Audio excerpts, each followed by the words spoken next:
Baik. Masuk YouTube, Mas.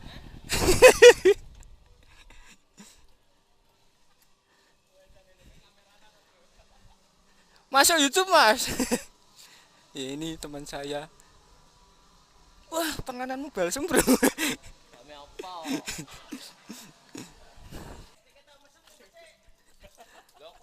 Lebu YouTube loh, Mas.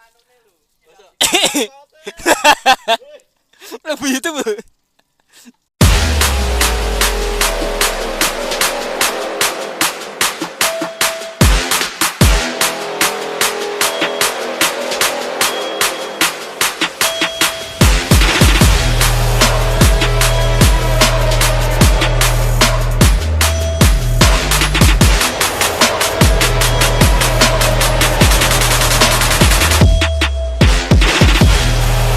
Young assassin, back in action.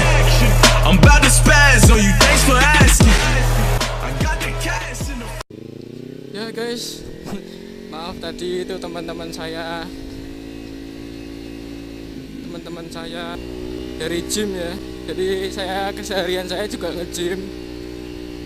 Ya olahraga lah, cari keringat gitu kan sama mereka. Jadi ya pas lewat aja tadi sih. Ya selamat datang buat para subscribers atau yang belum subscribe juga. Dan terima kasih untuk para subscribers baru. Kali ini saya jalan-jalan dikit ya. Sore hari ini jam berapa tuh? Jam 3.48, hampir jam 4 lah. Aduh.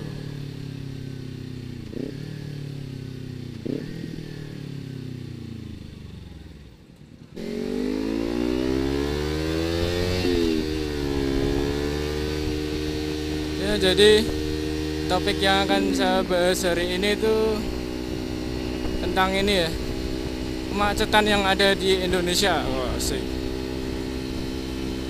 Jadi kemacetan yang ada di Indonesia itu aduh. Jadi kemacetan yang ada di Indonesia itu memang benar-benar udah akut, men. Anjir. Apalagi di Jakarta ya kan. Dan apa sih sebenarnya yang menyebabkan semua itu bisa terjadi? Nah, kita pasti tahu lah. Terlalu banyaknya volume kendaraan yang ada di jalanan, di jalan raya. Nah, kemudian juga didukung dengan adanya tidak adanya prasarana atau infrastruktur yang memadai seperti jalan kan ya. Jalan di sini memang kecil-kecil, apalagi yang di daerah-daerah ya kan. Nah, terus angka penjualan kendaraan bermotor itu di sini sangat tinggi, men. Dan juga mobil juga ya sama tingginya sih. Dan kemudian kalian tahukah kalau kalian sadar gak sih kalau dapat SIM di negara ini tuh gampang banget, men. Ya kan? Kalian pasti tahu lah, udah gak rahasia lagi tuh. Karena dapat SIM di sini itu sangat gampang. Akhirnya semua orang punya SIM. Akhirnya semua orang di sini banyak yang sudah punya SIM. Oh, itu gak pakai helm, coba lihat. Anak kecil pun juga sudah banyak yang punya SIM loh, men. Anak SMP, SMA ya kan. Nah, jadi ya, dan juga tuh punya beli SIM itu gampang, men, di sini. Jadi semua itu kembali lagi ke kejujuran setiap orang sih. Buat SIM di sini tuh gampang, jadi banyak yang kurang tahu sama yang namanya peraturan ya kan. Misal berhenti di sembarangan tempat itu kan nggak boleh, tapi semuanya melakukan hal itu, apalagi angkot ya kan. Nah nih lihat, tuh kuning berhenti sembarangan, padahal ada marka putih ya kan. Marka itu nggak boleh dilewati, men, ya nggak putus-putus. Kalau yang putus-putus boleh dilewati. Jadi ya memang kurangnya kesadaran orang tentang peraturan berlalu lintas ya, maksudnya di jalan raya ya, yang ada namanya rambu-rambu tertentu juga. Itu kan mungkin masih banyak yang belum tahu cara mengemudi yang benar. Jangan sering ganti change lanes.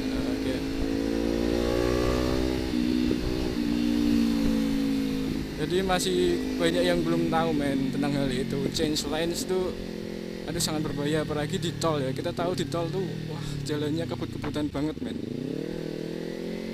Iya kan, di jalan tol itu mobil wah keren, balapan men. Nah, nih lihat nih, aduh memang kalau ini yang salah tuh sebenarnya jalannya men. Jalannya kecil banget di sini. Jadi ya gimana lagi, udah volume motor banyak, mobil juga banyak, jalannya kecil. Terus sudah punya SIM semua ya kan. Terus coba deh kalian lihat ini kawasan-kawasan pertokoan atau warung-warung yang ada di pinggir jalan. Mereka nggak punya banyak tempat parkir men. Sadar gak sih kalian? Mereka tuh nggak punya tempat parkir yang cukup luas. Jadi ya banyak banget yang parkir di pinggir jalan, di bahu jalan gitu kan, jadi macet. Semuanya sebenarnya kembali lagi ke kejujuran men. Kejujuran setiap orang, kejujuran tuh mahal harganya.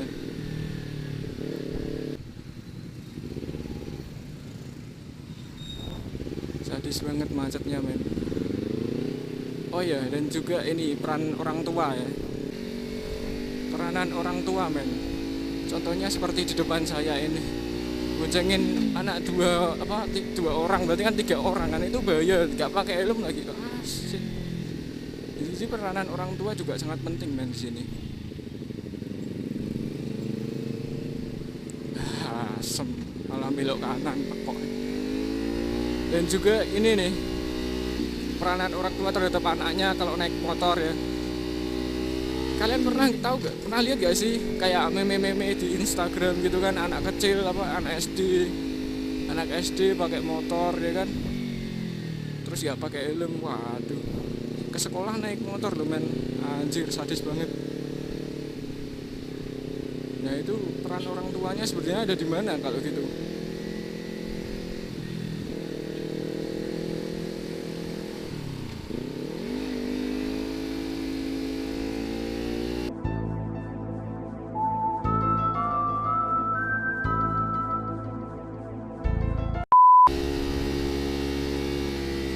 Peranan orang tuanya itu gak ada sama sekali kalau menurut saya.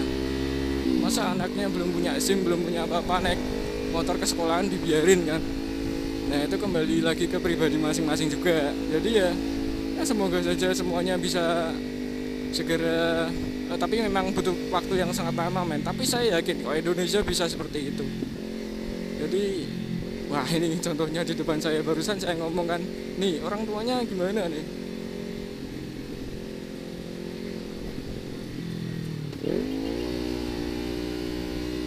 Anjir Indonesia.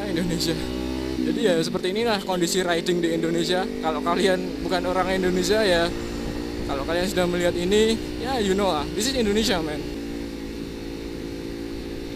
Jadi ya gimana caranya untuk berubah?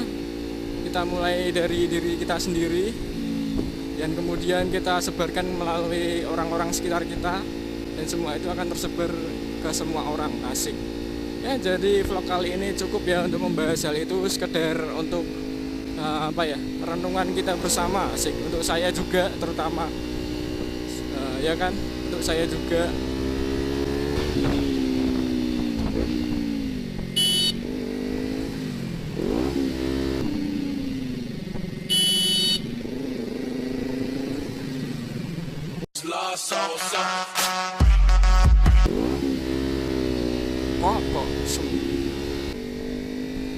Aduh, barusan diomongin memang Indonesia kacau men, lalu lintasnya kacau, waktu sangat kacau banget.